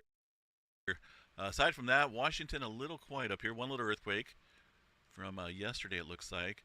Let's go further down south here and see what we got. The Bay Area pretty quiet. A couple earthquakes here on the creeping section of the San Andreas Fault. This is where the plate boundary tends to, well, creep along. unlike the areas north and south of that section, which lock up and result in a big earthquake, over time. This kind of just slips along, and it's busy today. We've got a number of earthquakes on it, 2.6, and let's see what this one is. That's from yesterday, 2.1. And the last couple of days, it's definitely been moving. It's been creeping. So that's telling me here that the stress is building up here across the San Andreas Fault to the north and down south here as well. We get that movement happening, and it's trying to adjust, but also at the same time, we're adding up further stress and strain each day that goes by without a little stress release out here. What's this one? Well, this one here is actually into the Parkfield section early this morning, a little 0.8. And the reason why I watch this segment is because it's got these typical reoccurrence intervals, that green section right here. The one where the little quake happened today, just a little 0.8, not an 8. That's going to be for the southern end. But it has these regular reoccurrence intervals of 20 to 22 years that we see a 6-pointer. And it's been 22 years. So, time is of the essence here, and I think time is running short for a number, if not all, the San Andreas Fault out there. I was going to say sections, but at this point, so much time has passed across the northern end as well. Southern California, I don't see anything above 2.5. Got one way south there into the Baja area, 2.5 from yesterday. But aside from that, general small microquake activity out there today. The area of Nevada, let's see, anything big overnight? Nope, I see 3 earthquakes overnight, 2.5 and a 2.5. A couple other smaller quakes in there as well. But, look at, got this area north of Las Vegas turned back up. Excuse me. The weather changes. I don't know. Something's going on out here in California. Getting these spring storms out here. It's May, and it's 60-something degrees here in Northern California. That's typical along the coastline, but I don't live on the coast. I would love to. I live here in the Sacramento Valley, though, where we should be up around 85, 90 degrees. Oh, it's coming, though. After this system leaves, it's going to be hot. But it's just weird to get these storms that come in and bring us this much rain late in the season. This is when storms happen. Southern Plains, Central Plains, the South, Midwest. But here in California, May is technically our dry month. But it's nice. I'm not going to complain. I do love the refreshing weather. So some activity north here of Las Vegas. This is where that 4-pointer struck here. I'm still watching this area closely because it really hasn't really popped like these other ones have with 5-pointers and other activity. But it does seem to have a pattern. If you go back the last several months, even that earthquake swarm that happened up in the Valmy, Nevada area, which you can't see right now. You'd have to go back the last few months. But there was hundreds of earthquakes up here. It seems as though the swarms out here are starting to work its way southeastward. It started up in the north. We had that, that 5-pointer, it was a 5.7 out here in the end of 2024 as well. But there's been a number of swarms. It seems like it's just kind of following a southward trend here. So I'm still watching this area, maybe for some larger activity. There's a number of faults out here all throughout Nevada that are pretty quiet and have been, but that doesn't mean they're always going to be quiet, right? It does take hundreds of years, maybe even thousands, for some of these faults to get moving and get active. And Nevada's been really active here in the last couple months with numerous earthquake swarms all over the place. So just watching that closely. Some further activity out in Utah. Looks like a couple threes out, or one 3-pointer, a couple other smaller quakes out there. Yellowstone National Park. Let's go check it out and see what we got. On this Monday. And is this up to date? It is. Don't really see nothing showing up on that one. Where was that little microquake at? Let's go back here. That's from yesterday, a little 0.6. That south there of Yellowstone Lake. I wonder if this one works. Nope, that one's offline. Too many of these are offline. I really wish some of these would get back up and running. This one's up and running. There's that quake from yesterday, I think. Is it? I believe so, one of those. But I don't see really anything big going on, folks. Yellowstone super volcano is super quiet. Not so much down in the oil fields of Texas. A lot of liquid gold down there. And earthquakes. All right, looking at the rest of the globe here. Mediterranean region, not so much going on there. The Atlantic Ocean, pretty quiet. I'm just looking for any other hot spots. I do think it's noteworthy to watch the Philippines area, though, with that 6-pointer and hardly any aftershock activity. I don't even think there was one, was there? Let's go over to the EMSC model, and we can take a look at that. But that's what runs on the Earthquake 3D globe as well. It's a combination here of the EMSC and the USGS, so technically that should show up. But, yeah, that's just a little odd here. There's 6.0, 3.2. That was at 0613. So, okay, so we've had one little aftershock. A couple minutes following that 6-pointer, but that's still a little odd. So I do want to watch that region closely. Space weather activity, not so much. We pretty much flatlined here, aside from that M flare yesterday. That was just a little departing shot there from a sunspot that's barely visible. You can see the magnetic line shooting up there, but as far as seeing the actual surface magnetogram image of it, I don't think we'll be able to see it. It's 4424, which is, yeah, maybe just barely see a portion of it. It's said goodbye, and we'll see if that returns here in a couple weeks. But looking at the current ones that we have to deal with, I don't really see much, folks. I mean, there's a lot of them, but in terms of magnetic complexity, you know, that creates that spark, if you will, the solar flare, I don't see anything really. Let's see, is that an older one or newer one? Let's take a look here. 4432. That's last night's image. Yeah, it looks like this one's trying to grow a little bit. So maybe we'll watch that one, but, you know, slim pickings out here. Flare threat pretty low still. 5% chance there for X flare, M flare at 40% chance. The auroras have popped up out of the blue. Why? What's going on? Look at that. The aurora's stirring up. Nothing in the forecast. Let's go check the high-speed solar wind stream, see what's going on with that. Oh, wow. Something caused the BZ interplanetary magnetic field component here to drop way negative. Look at this. This is wide open, about as wide open as it can get. See this right here? Look at that. Boom. And that occurred as a result of what? What is causing that? We had a little bit of density peak up here, slightly. But really, the high-speed solar wind stream really never ramped up. Temperature never ramped up. It got density kicked up a little bit. Maybe that's the one that, or the cause of that opening wide like that. But that's, when that BZ component here is way into the negative territory like it is now, like negative 10 or so, that that allows for the auroras to really ramp up like it's doing right now. And that was not forecasted. Let's go over here and see what's going on. We haven't had any CMEs, so that's not the culprit. I don't believe it's this little bitty tiny coronal hole, number 50. It's facing us right now, but it takes about 48, 72 hours or so once it is facing us to reach the planet. So I don't believe it's that.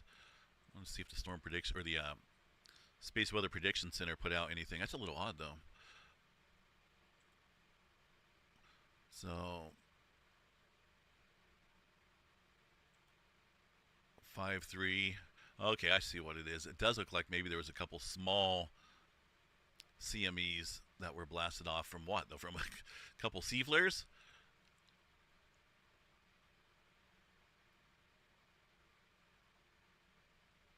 And it's not from that M flare, because that was way out there on the far side, way out over here. There's no way that would be geo-effective. But I'm guessing one of these maybe produced a little bit of an eruption here with their recent C flare activity. But if you go back and look, you know, we've had a couple, so I guess that is the source there. The aurora is stirring up right now, little bitty CME, but it sure did a number on the BZ component there. Look at that, just phew. If that was wide open like that when we had a full decent bulk of plasma associated with the CME headed this way, that would be a crazy aurora event. But right now it's stirring up even with a little bit going on there. So if you're an aurora watcher, I don't know if this is going to continue through the evening here for the North American side, but on the opposite, where it's dark, across Europe area and Asia, Russia region, looks like, I would say that the auroras are definitely happening out there overhead. All right, let's take a quick glance here at the next close approach asteroids to the planet. And I don't see anything major coming. I mean, there's a bunch of big ones here. And the scary thing is that all these are newly discovered. Look at that. 210-foot newly discovered airplane-sized asteroid. Fortunately, these things are millions of miles away, but that's why I always like to double-check this, because tomorrow in the morning update there could be something on here that they just found and it's coming in closer than we want. So it's always good to keep an eye here on the asteroid approaches. Severe weather, not so much going on. There's a little slight category out here. A little tornado threat in the green, a little bit of wind, maybe a little bit of large hail across portions of eastern Kansas, down into central Oklahoma. That's including the OKC area. Just a heads up for these thunderstorms that fire up later on today. I want to go over here and look at the GOES West satellite imagery, because we're getting some crazy weather out here in Northern California right now. This system that's coming in is bringing rain in from the east to the west. That just doesn't, that's kind of odd. I know that's got to do with the low pressure system out here, but I want to see, look at that. See that moisture going backwards. Normally we'll get these systems come in from the west and they go east, but whatever's going on here, just pulling moisture from the Nevada area back across California and then offshore. That's just odd.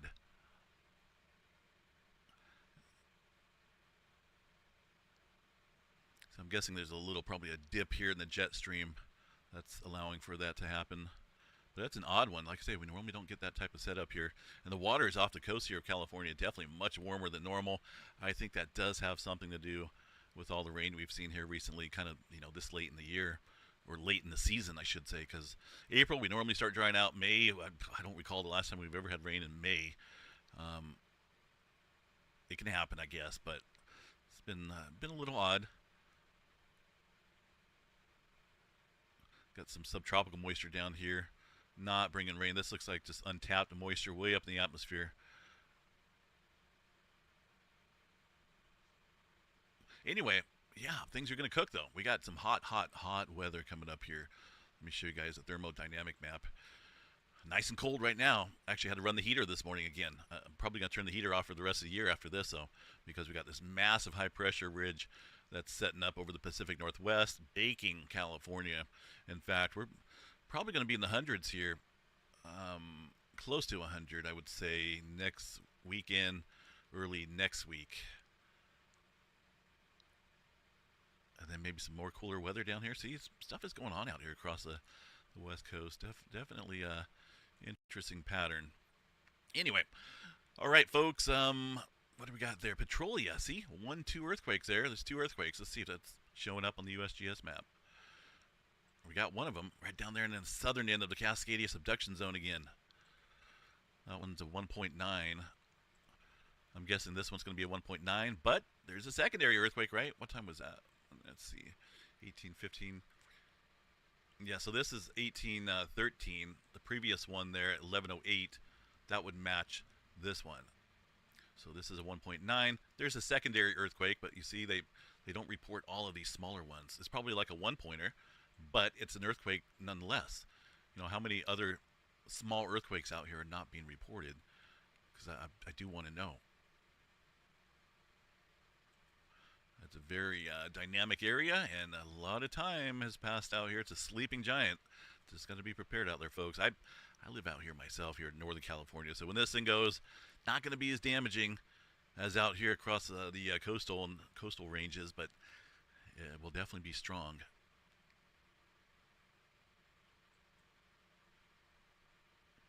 Alrighty, I will continue to keep an eye on things out here, folks. Make sure you guys subscribe, and appreciate the hypes coming in. Something that you're not aware of, there's a hype button that allows you to kind of push the video out in a way to the algorithm systems here on YouTube. It just helps get the information out to newer viewers, maybe someone that hasn't seen this channel, that may be into the topics such as Earth-related events. So we appreciate all the hypes coming in. It does help a lot. And also the like button. If you click that, that helps us out a lot. So we'll see you guys out here tonight for the Monday night update. I think I'm going to go outside and just enjoy the rain while we have it. Take care. See you guys out here a little bit later. Life comes at you fast when you're negotiating with a gay cardboard cutout of an Iranian leader and nobody knows what the hell is going on in this part of the world. President Trump caught off guard over the past 24 hours. He announced peace, at least peacefully ushering ships through the Strait of Hormuz is what the American military and Navy would be doing. And now, 8 hours later, after this announcement, President Trump is blowing Iranian ships sky high. U.S. sinking 6 small Iranian ships. And Donald Trump says Iran will be blown off the face of the earth. So quite a pendulum swing. What went on? President Trump is now calling for world war. So Donald Trump announced that as a humanitarian gesture, the United States Navy would be escorting ships through the Strait of Hormuz. And that Strait of Hormuz is right there. That's the Strait of Hormuz. You can see here, it's between the Persian Gulf and the Gulf of Oman. This is, of course, the live maritime traffic here. This is the Persian Gulf. There are a lot of ships that are stuck here, and they don't want to pass through this very narrow corridor that is allegedly mined and that, of course, could be fired upon by Iran at any time, be hit with small arms fire or missiles or drones. They could blow you off. Your ship could sink. It could cause some disasters. And so these ships are not insured for that, and so they got to just stay here in the Persian Gulf. President Trump said, I'm going to take these ships and I'm going to escort them out using the U.S. military as a shield. And Iran said, no, you will not be doing that. Trump is now pissed. So he blew up the ships. U.S. forces sank 6 small Iranian boats deployed to harass vessels stuck in the Strait of Hormuz shortly before President Trump warned that the Islamic Republic will be blown off the face of the earth. Admiral Bradley Cooper, head of U.S. Central Command, told reporters in the press that while Iran historically has deployed between 20 to 40 small boats to threaten commercial shipping in the Strait, today we saw 6 and we eliminated them quickly. We have an enormous amount of capability and firepower concentrated around the Strait, including Apaches and Seahawk helicopters. Iran's military capability has been dramatically degraded. This would be what those small harassing ships look like from Iran. And the U.S. yeeted them. You can see here, right? And the size of these things.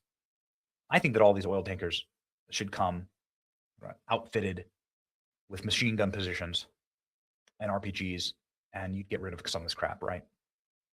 Anyway, this, as you can imagine, has led to Trump being pissed that his goodwill offer was rejected with more Iranian bloodshed. Oil prices had begun to collapse. Now they have skyrocketed back up after the recent escalation. Trump saying, I have all the cards. President Trump saying Iran is begging to negotiate and even placing its nuclear weapons on the table as part of the negotiation. That would be good, except for now they're firing missiles at U.S. allies, UAE. A fire was spotted breaking out in UAE's oil industry zone of Fujairah after an Iranian drone attack. Iran is lashing out, proof that President Trump has made them furious with the freedom of movement restored in the Strait of Hormuz. They'll never win this. Here we go. Very interesting timeline here because you have Iran going to war with the UAE, but then Israel stepping in to protect the UAE. Fascinating. Israel's Iron Dome protected the UAE after Iran launched missiles at them today. We are united against the Islamic regime. Here's Naftali Bennett.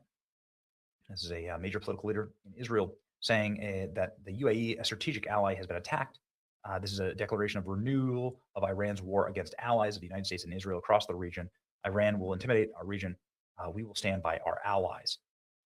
So they were intercepting missiles today. There's also U.S. Israel to attack Iran within 2 hours. A lot of rumors and reports like this one.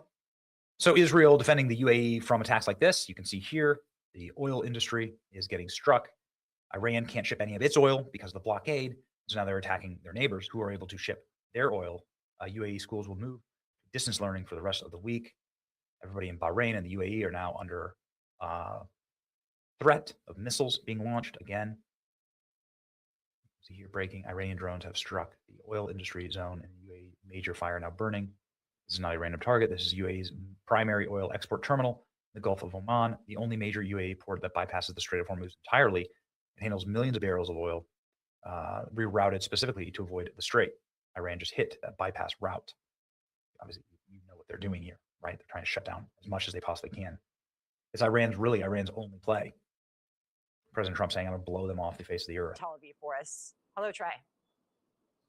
Sandra, good afternoon. I spoke with President Trump for 20 minutes about the situation with Iran. He talked about Project Freedom and the U.S. efforts to guide vessels through the Strait of Hormuz, issuing a new warning to the Iranian regime, saying if the Iranians try to target U.S. ships in this area, they will be, quote, blown off the face of the earth.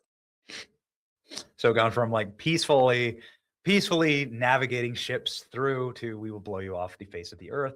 And now President Trump is calling on South Korea to join the mission, making it very much a world war. Iran has taken some of the shots at unrelated nations with respects to ship movement, Project Freedom, including South Korean cargo ship, perhaps a sign for South Korea to come join the mission. We've shot down several small boats, as they call them, fast boats. It's all they have left.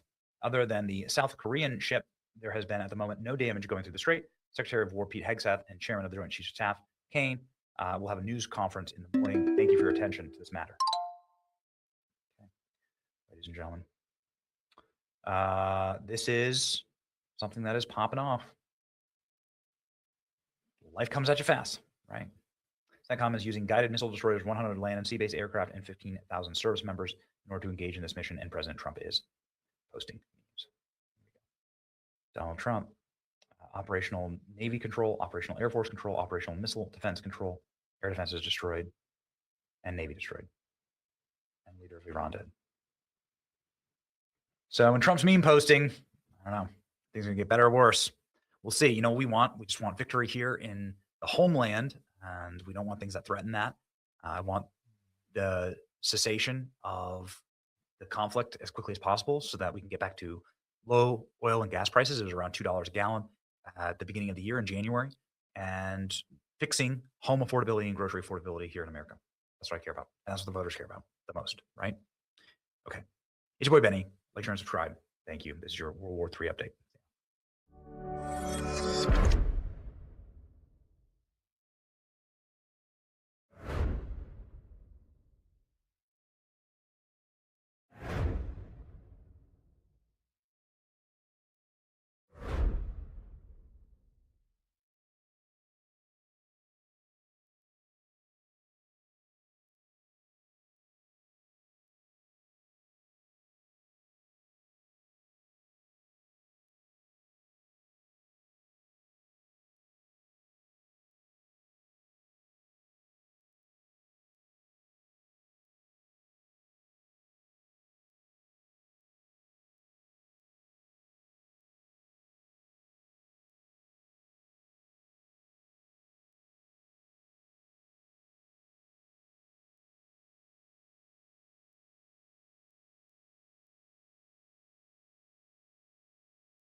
Okay, guys.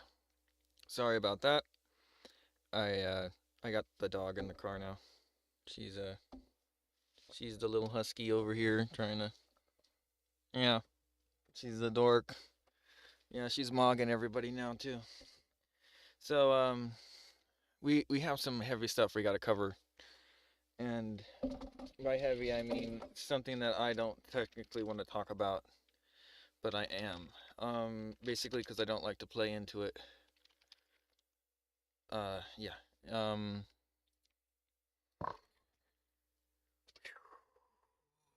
we go. Okay, so hold on.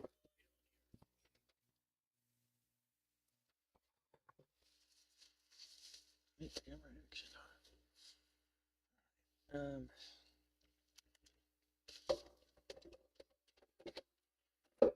Sorry, it's taking forever. There we are. All right. Here we go.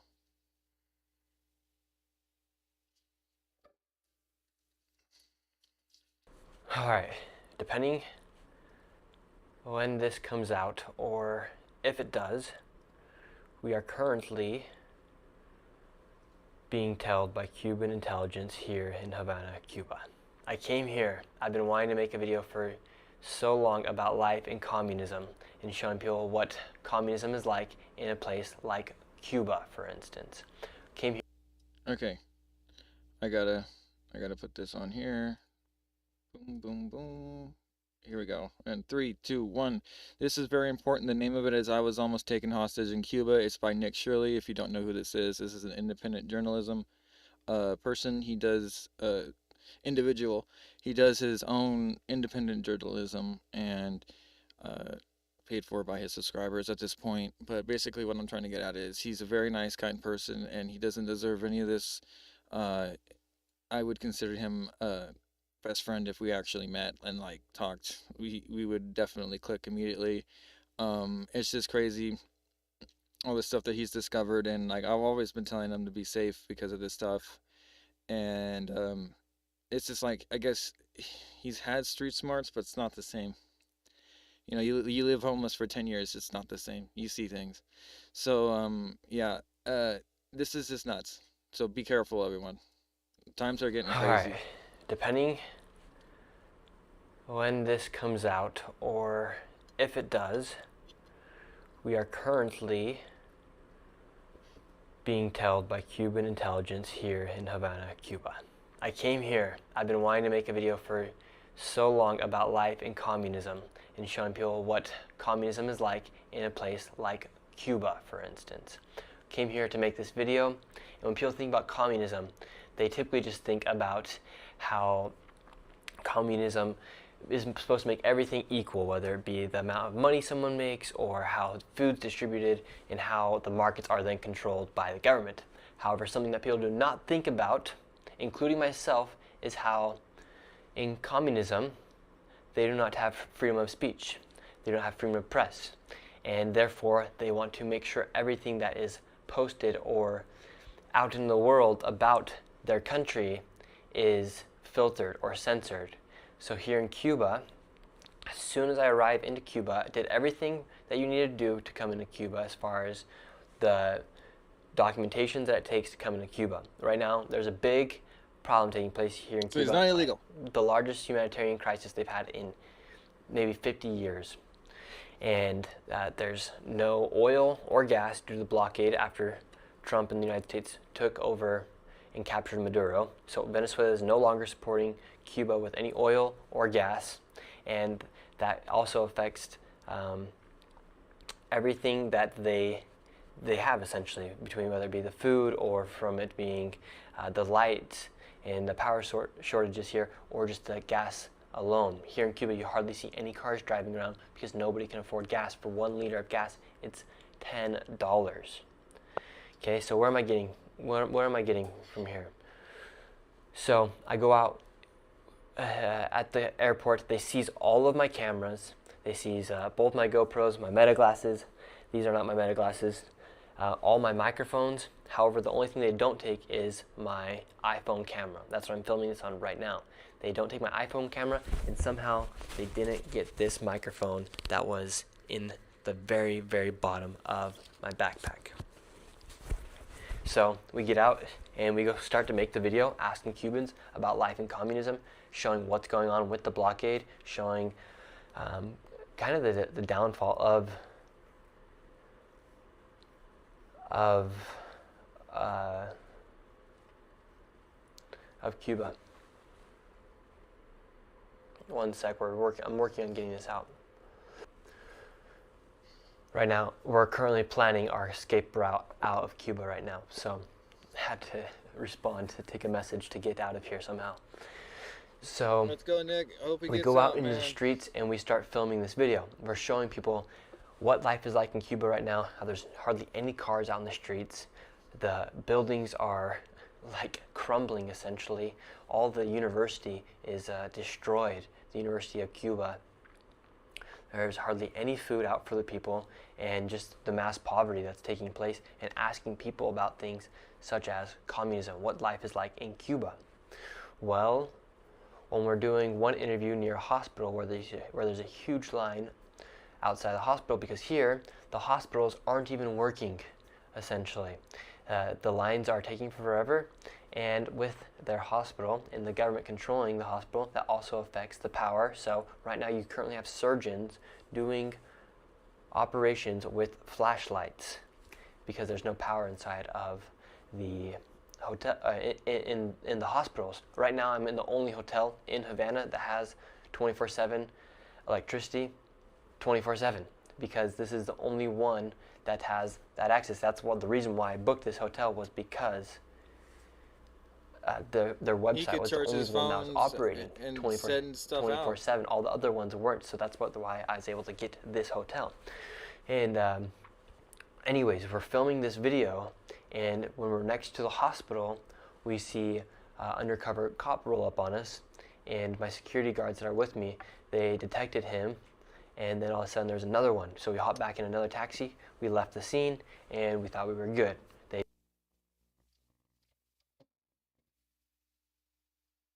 Wow.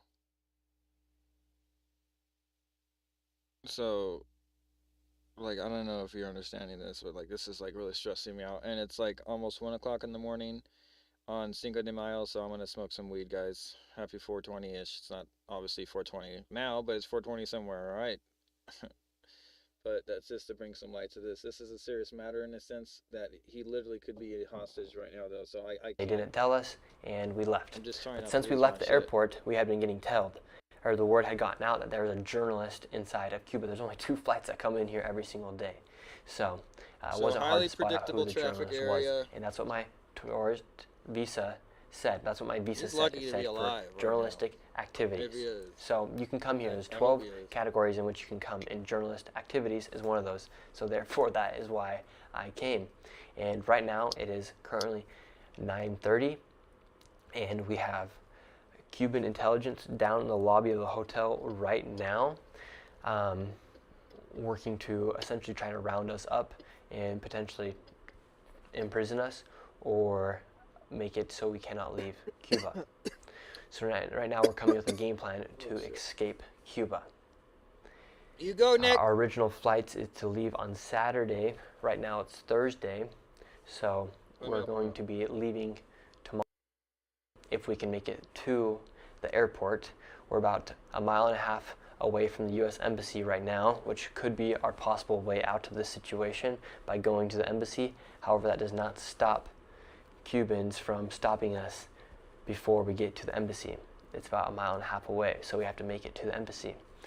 And right now there's 3 essentially Cuban spies down at the bottom of our hotel right now, and we have to figure out how we're going to escape. We're trying to get a hold of the embassy right now and see if we can stay there overnight, and then buy our airplane ticket last minute, so that doesn't pull off any red flags to the Cuban government before we arrive to the airport.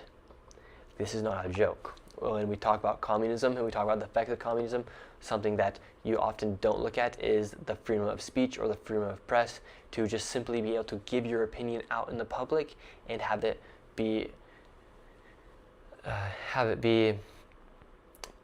then posted by a journalist. That's all I was doing today, was asking people about the current situation, asked a few people about communism, and that's when it really got bad. It was when this evening I left the hotel around 5 before sunset to go out, and the idea was we were going to go walk the streets of Cuba at night and show all the power shortage and how the lights get cut out and people don't have electricity at night. So we had planned to walk around the streets after the sun went down, and so I was conducting some interviews before the sun went down, and I asked a man about communism, and that's when we realized that the Cuban intelligence was at the hotel, because as soon as we walked out and I interviewed this man, we had a lady come up when I started talking about communism, and she started recording on the back. And we confronted her and said, "Hey, what are you doing?" And she's like, "Oh, I'm not taking a photo." She said she's on a phone call, but her phone was open to the photo. And so one of my security guards stayed with me, the other went and followed her from behind, and he tracked her down, and she ended up noticing him as well, and she went to a Cuban, another Cuban intelligence spy, and then they came to the hotel lobby. And before that, when we were eating lunch today, after we had gotten through customs at the airport, after they had seized all my stuff, my GoPros and my meta glasses and all my microphones, another. Okay, so I wanted to kind of tally that up. A GoPro is, for most people, they don't maybe not understand what a GoPro is. It's basically a high fidelity camera, high frame rate. It comes stock with 60 FPS and 1080p graphics. So resolution is high definition, not 4K. Maybe they have 4K ones now, I'm not sure, but anyway, really easy to just put on a nice mount, walk around and film. And then you can have, I think maybe they have new ones now that you can Bluetooth to it, or maybe they're Bluetoothing to a phone to record it and then they overlay it. I'm not sure exactly how his setup is, but to say that he has numerous mics gone and the GoPro and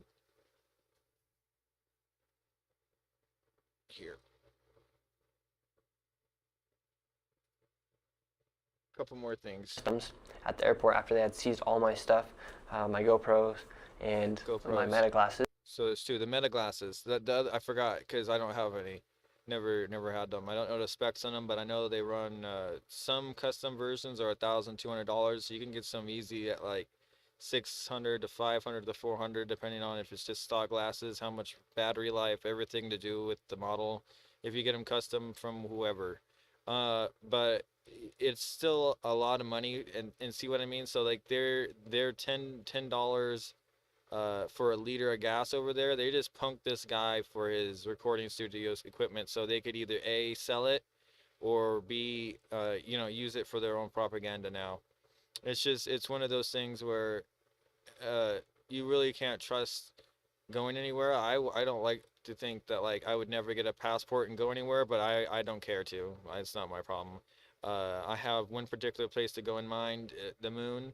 If not the moon, then other place. And I'm not going to be able to say that because I don't want to spoil the secrets. Because like once we get there and we're established and we're all good, we'll reveal it. But right now, it's only a family thing. You got to be a family member to know what that is. And anyway, this intense. So he's totaled up to like maybe 2K easily.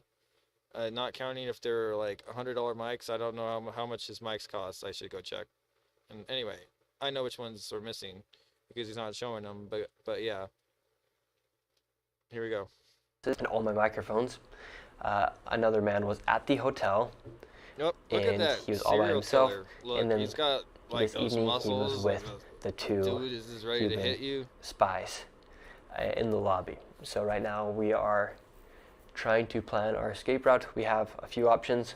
The main one is to leave here and then go play taxi tag, as far as hopping in another taxi to make sure we aren't getting trailed by them, and then make our way to the embassy. And then from the embassy, buy our flight around 7 a.m., make it to the airport at 8 a.m., hop on our flight 8:30, and then be out of Cuba. The other options are we stay here in our hotel and hope they don't come and round us up in the middle of the night. The only problem is tomorrow is May 1st, and that is essentially their 4th of July here. We're just outside of the hotel we're staying at right now. They are going to have a huge march for communism for the current president, and that's their July 4th parade essentially. That is going to be taking place right outside our hotel. Had no idea that was happening beforehand, and until we got to the hotel and they said that happens every single year. It's their biggest march. They do each and every single year, and it is for communism. You cannot speak out against communism when you live inside of a communist country.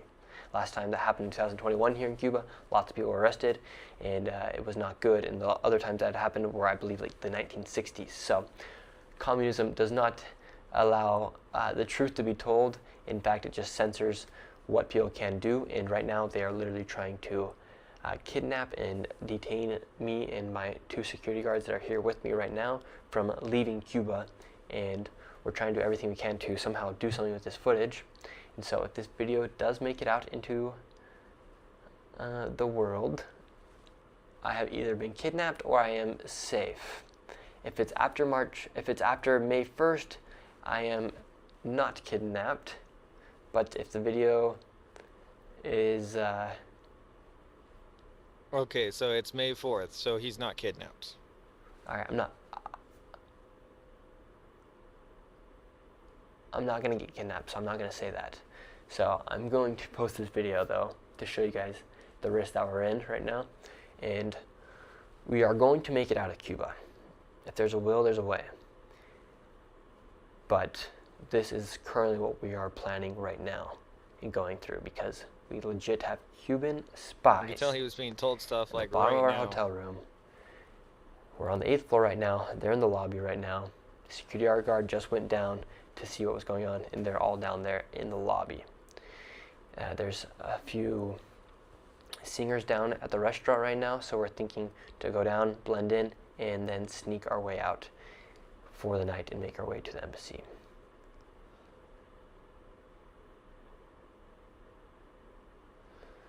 This is probably the most dangerous situation I've ever been into.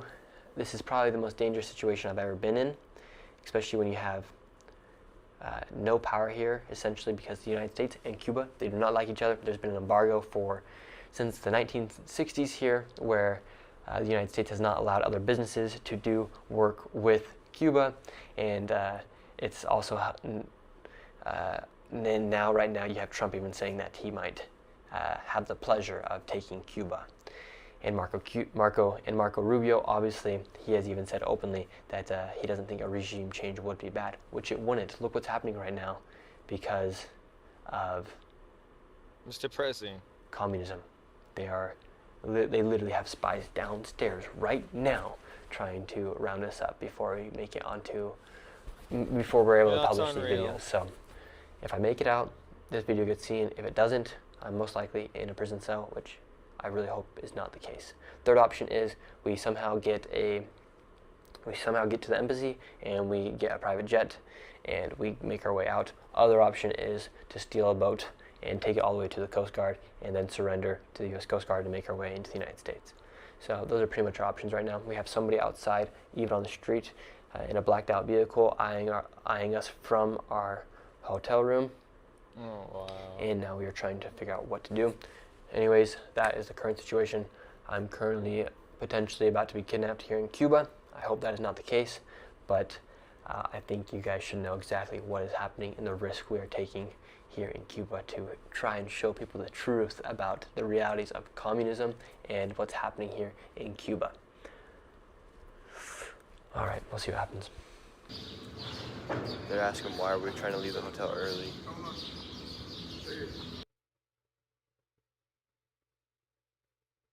What? Oh my god, you can't make this up.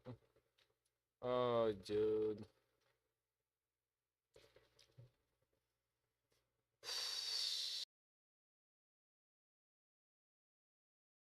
Doing right now. So that was a lot. And I don't really expect much of you to know what to do right now, if not, but to pray and just come together in some sort of meditation for peace. And it's we could fix all this. We really could if we really tried hard enough. And I think we need to finally take the time out of every way we can in everyday life to do this. If we can just talk about a way to fix it, maybe enough people can actually do it. So like quantum entanglement theory or something. We can figure this out. And so thank you guys so much. Here, thank you guys so much for sticking with me, sticking by, and I'm going to close the stream now and restart it for a little bit of Warcraft 3. If you guys are into that, then stick by. If not, then, you know, I'll see you around on the next stream, or if I do any specialized cleaning videos. Anyway, thank you. Make sure you like, share, and subscribe, and share this with anybody else who likes videos like this. And thank you. Have a great rest of your night or morning wherever you are. And good